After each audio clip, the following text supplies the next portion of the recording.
Hey guys, I'm Trevor. I'm Vincent. And we're the Anthony and Todd Show. And today we're going to be taking a look at the latest Avey Tare record, Cows on Hourglass Pond. Why are these cows on the pond? I always read it as crows on accident, but I don't think crows would stand on the ice. I think the cows would. Yeah, and they would fall in the pond, and that would take us to the Tangerine Reef. Whoa. And then we would go and look There's at the buoys. David Portner, not Davey Portner, aka Avey Tare, not Avey Tare. I want to call him Avey Tare. I'm sorry if I can't pronounce words right. Avey Murray. I'm gonna call him Avey for the rest of his review. I know you sorry. will. I'm just gonna say that now so I don't have to correct myself later. Portner was a co-founder and sometimes a frontman of the math rock experimental pop band Animal Collective, who on the show we give a lot of crap and kind of shit on all the time because in their recent years they've made some pretty bad stuff. But some highlights going to be Strawberry Jam from 2007, as well as probably their most well-known and critically acclaimed record, Merriweather Post Pavilion, back from 2009. I still hear about this pretty much daily on Twitter. People love that record. As well as 2015's Painting With, It's okay, which was an alright record. It's grown on me quite a bit, actually. And then we started getting some rough territory, some rough waters with Tangerine Reef, the soundtrack to the ocean, back in 2018. It was intended for a film. They called it a soundtrack. It wasn't a soundtrack because there's just a version of it on its own. It wasn't listening to the soundtrack. It was listening to that album.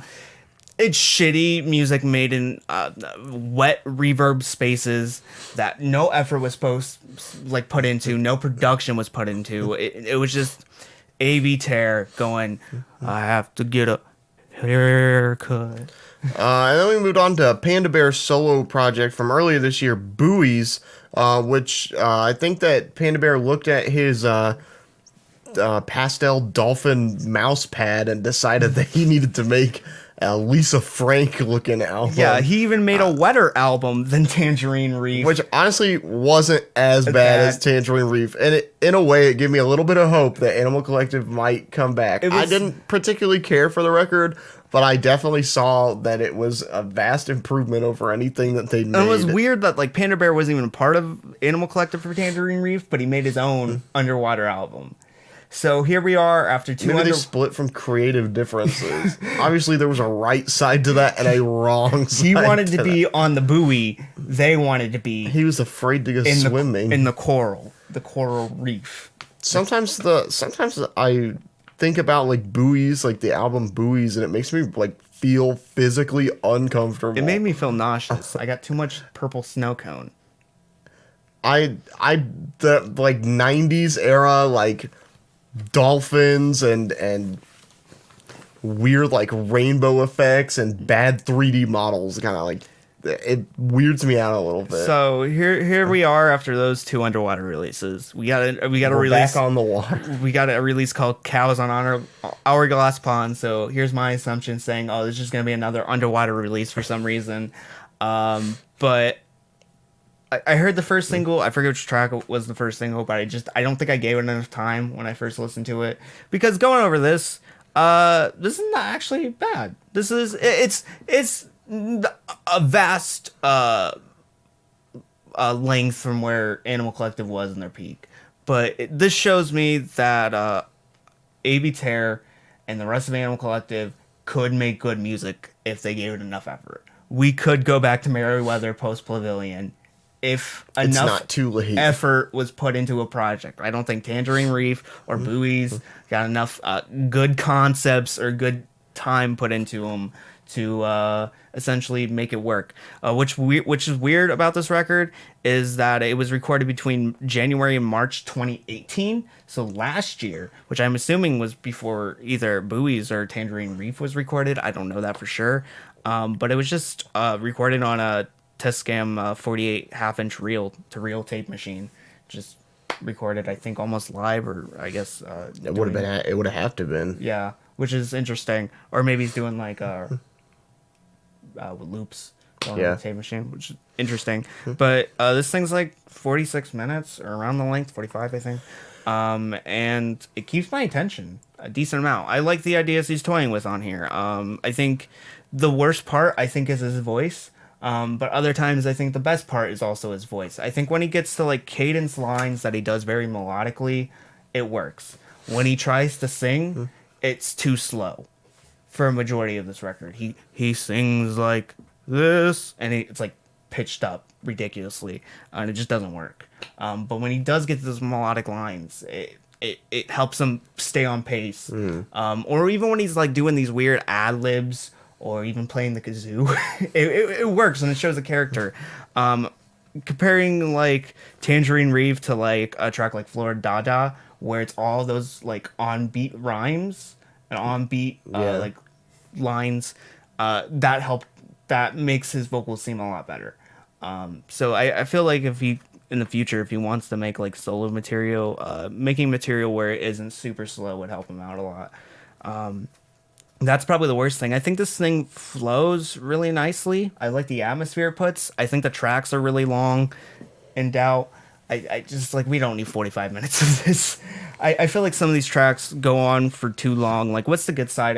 I think it's okay, but I just don't think it has any any purpose to be 7 minutes. Sometimes I feel like Animal Collective is a little too self-righteous to cut down their tracks. Yeah. Especially with their albums. Yeah. Because it's just like, I feel like tracks like Our Little Chapter and Taken Boy are just, they're just present. They have no reason to be on this record. Yeah. They just exist. And they're just like too long. And it's just like this album gets into this sludge around that point. Moments like Horse and Saturdays again. Nostalgia and Lemonade, I think, are okay. I really enjoy performances and moments where Avey, not Avey, gets to show his character a little bit. Anytime he gets to pull out a kazoo, I think it's amazing. We need more kazoo in music. We really do. But yeah, I don't think I have a super ton to say about this. I feel like there's lots of good acoustic guitars. They're not super wet like they were on Tangerine Reef. They loop really well. They remind me a lot of like Avalanche's Wildflower, that kind of like almost neo-psychedelic atmosphere that he's toying with on this.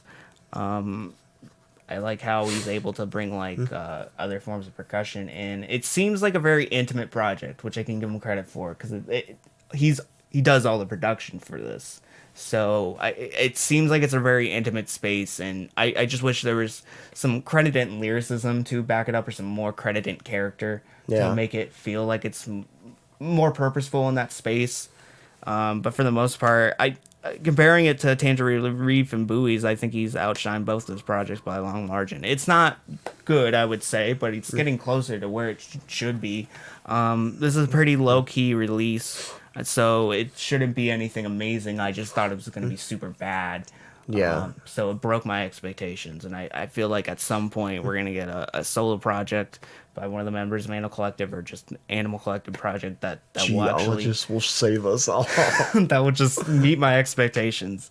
But yeah, I had some fun with this, and it didn't break my heart to pieces and make me want to just go to hairdresser. Wow. I have to get a haircut. That's the only thing I remember about Tangerine Reef. That there's just I remember a lot of bubble sound effects. yeah, but that was also on Buoys because of the sync was linky. Yeah. You keeping in mind that all scores are pointless and futile. I think this is like a 5. I'll give it a decent. That's got a actually. I'll give it a. Animal Collective has potential. Yeah, they have potential, which is nice to actually see that in full force. But until next time, guys, I'm Vincent. I'm Trevor. And see you, boys. Bye, everybody.